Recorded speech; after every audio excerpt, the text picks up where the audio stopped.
ద్రవ్యోల్బణం గత నెల అక్టోబర్లో 14 నెలల గరిష్టానికి కూడా 6.21% ఎగబాకింది. దీనికి ప్రధాన కారణం ఆహార పదార్థాల ధరలు, ప్రధానంగా పండ్లు, కూరగాయలు, మాంసం, చేపలు, నూనెల ధరలు విపరీతంగా పెరిగిపోయాయని కేంద్ర గణాంకాల కార్యాలయం మంగళవారం నాడు విడుదల చేసినటువంటి గణాంకాలను బట్టి తెలుస్తోంది. ఇక కంబైన్డ్ ఫుడ్ ప్రైస్ ఇండెక్స్లో ఆహార ద్రవ్యోల్బణం వాటా అక్టోబర్లో రెండంకెల్లో అంటే 10.87% ఎగబాకింది. అంతకుముందు సెప్టెంబర్లో 9.24% నమోదైంది. కాగా ఏడాది క్రితం ఇదే సెప్టెంబర్ నెలలో ఆహార ద్రవ్యోల్బణం కేవలం 6.61% మాత్రమే. ద్రవ్యోల్బణం పెరగడానికి గల ప్రత్యేక కారణాలని ఈ కథనంలో తెలుసుకుందాం.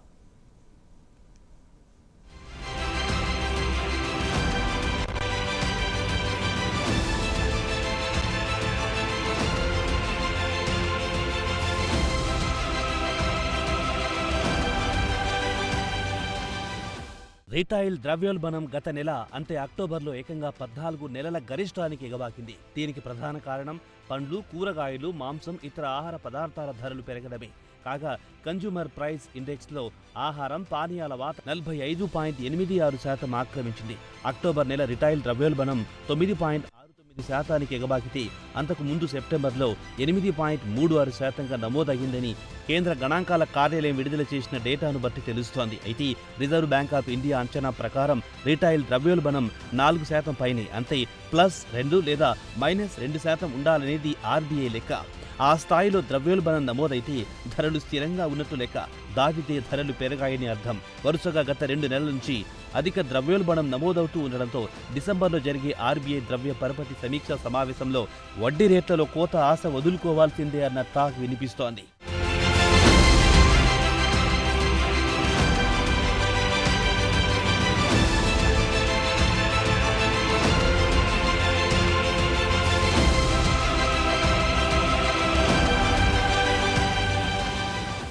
రిటైల్ ద్రవ్యోల్బణంలో కూరగాయల ధరలు అక్టోబర్లో 42.18%కి ఎగబాకితే సెప్టెంబర్ నెలలో 35.59%గా నమోదయ్యింది.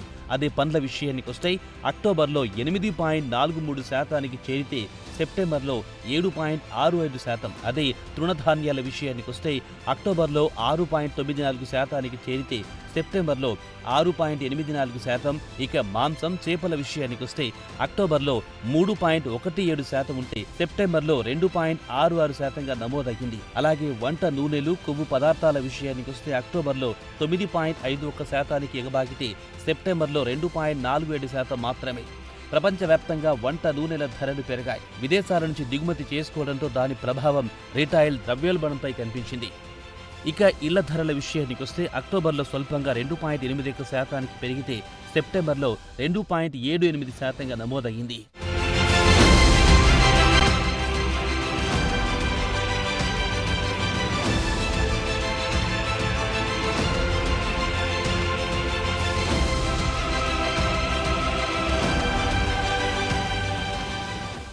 ఆహార ద్రవ్యోల్బణం అధికంగా పెరగడానికి ప్రధాన కారణం ముఖ్యంగా కూరగాయలు, వంట నూనెలని చెప్పుకోవచ్చు.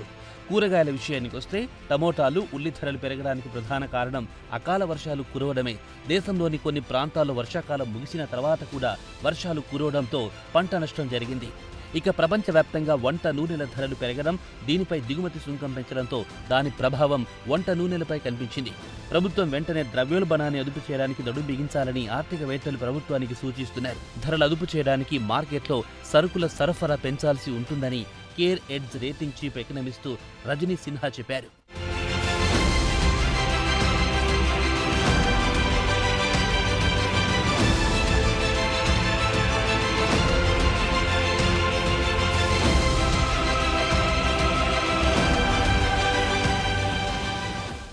ఇక సేవల రంగానికొస్తే ఇవన్నీ మిస్లేనియస్ కేటగిరీ కిందికొస్తాయి. అక్టోబర్లో 4.32%గా నమోదైతే అంతకుముందు సెప్టెంబర్లో 4.05%గా నమోదయ్యింది. ఇక పర్సనల్ కేర్ సెగ్మెంట్ విషయానికొస్తే అక్టోబర్లో 10.99%గా నమోదైతే సెప్టెంబర్లో 9%గా నమోదయ్యింది. ఇక ప్రాంతీయంగా చూస్తే గ్రామీణ ప్రాంతాల్లో రిటైల్ ద్రవ్యోల్బణం గత నెల 6.68%గా నమోదైతే సెప్టెంబర్లో 5.87%గా నమోదయ్యింది. పట్టణ ప్రాంతాల్లో ద్రవ్యోల్బణం గత నెల 5.62%గా నమోదైతే సెప్టెంబర్లో 5.05%, ఆహార ద్రవ్యోల్బణం గ్రామీణ ప్రాంతాల్లో అక్టోబర్లో 10.69%గా నమోదైతే సెప్టెంబర్లో 9.08%, పట్టణ ప్రాంతాల్లో ఆహార ద్రవ్యోల్బణం గత నెలలో 11.09% నమోదైతే సెప్టెంబర్లో 6.86%గా నమోదయ్యింది. గత వారం ఆర్బీఐ గవర్నర్ శక్తికాంత్ దాస్ అక్టోబర్లో రిటైల్ ద్రవ్యోల్బణం విపరీతంగా పెరిగే అవకాశం ఉందని అంచనా వేశారు. ఆర్బీఐ అక్టోబర్ పాలసీ న్యూట్రల్ గా ఉంటుందన్నారు. అయితే డిసెంబర్లో జరిగే ద్రవ్య పరపతి సమీక్షలో వడ్డీ రేట్లు తగ్గించే అవకాశాలు లేవని స్పష్టం చేశారు. కాగా గత 20 నెలల నుంచి ఆర్బీఐ రెపో రేట్లు సవరించకుండా 6.5%గానే కొనసాగిస్తూ ఉంది.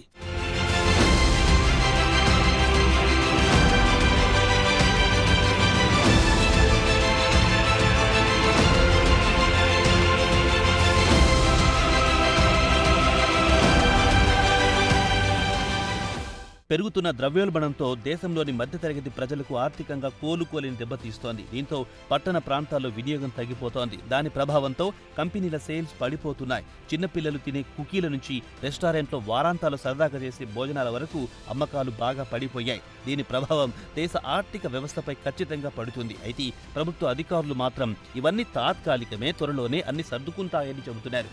ఒకవైపు ఉద్యోగుల వేతనాలు తగ్గుతుంటే మరోవైపు ఖర్చులు విపరీతంగా పెరిగిపోతున్నాయి. దీంతో పట్టణ ప్రాంతాల్లో నివసించే పౌరులు తమ ఖర్చులను తగ్గించుకోవాల్సిన పరిస్థితి ఏర్పడింది. దాని ప్రభావం దేశ ఆర్థిక వ్యవస్థపై పడుతుంది.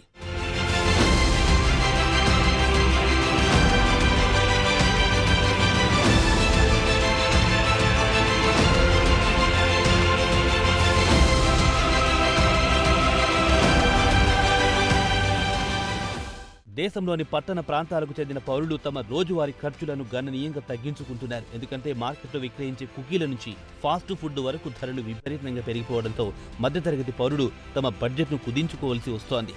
ఆహార ద్రవ్యోల్బణం విపరీతంగా పెరిగిపోవడంతో మధ్యతరగతి పౌరుడు బడ్జెట్ సర్దుబాటు చేసుకోవాల్సి వస్తోంది. దాని ప్రభావం దేశ ఆర్థిక వ్యవస్థపై పడుతుంది. నగర వాసుల విషయానికి వస్తే గత 3 నెలల నుంచి ప్రజలు తమ ఖర్చులను తగ్గించుకుంటున్నారు. ఆదాయంతో పోల్చుకుంటే ఖర్చులు విపరీతంగా పెరిగిపోయాయి. దాని ప్రభావం కన్జ్యూమర్ గూడ్స్ కంపెనీల ఆదాయంపై ప్రభావం పడుతోంది. అధిక ద్రవ్యోల్బణం దీర్ఘకాలంలో దేశ ఆర్థిక వ్యవస్థపై వ్యతిరేక ప్రభావం చూపిస్తుంది.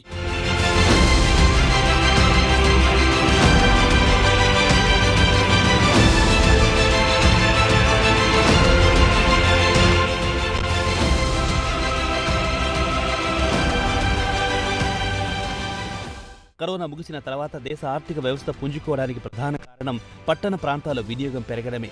అయితే ప్రస్తుతం ఆ సీన్ కనిపించడం లేదు. ప్రజల చేతిలో డబ్బుంటే వారు ఉదారంగా ఖర్చు చేస్తారని ఓ బహుళజాతి కంపెనీ చైర్మన్ చెప్పుకొచ్చారు. దేశంలోని ఎఫ్ఎంసీజీ రంగానికి చెందిన వస్తువులను కొనేది అత్యధికంగా మధ్యతరగతి ప్రజలే. అధిక ద్రవ్యోల్బణం వల్ల వారు ఖర్చులు తగ్గించుకోవాల్సిన పరిస్థితి ఏర్పడింది. ప్రజలు ఖర్చు తగ్గించుకోవడం వల్ల ఈ ఆర్థిక సంవత్సరం మొదటి త్రైమాసికంలో కంపెనీల రెవెన్యూపై తీవ్ర ప్రభావం చూపించింది. అధిక ద్రవ్యోల్బణం నుంచి విముక్తి పొందాలంటే ప్రభుత్వం సప్లై వైపు ఫోకస్ పెట్టాలని ఆర్థికవేత్తలు ప్రభుత్వానికి సూచిస్తున్నారు. మరి రాబోయే రోజుల్లో ద్రవ్యోల్బణం దిగొస్తుందేమోనని ఆమ్ ఆద్మీ ఆశతో ఎదురు చూస్తున్నాడు.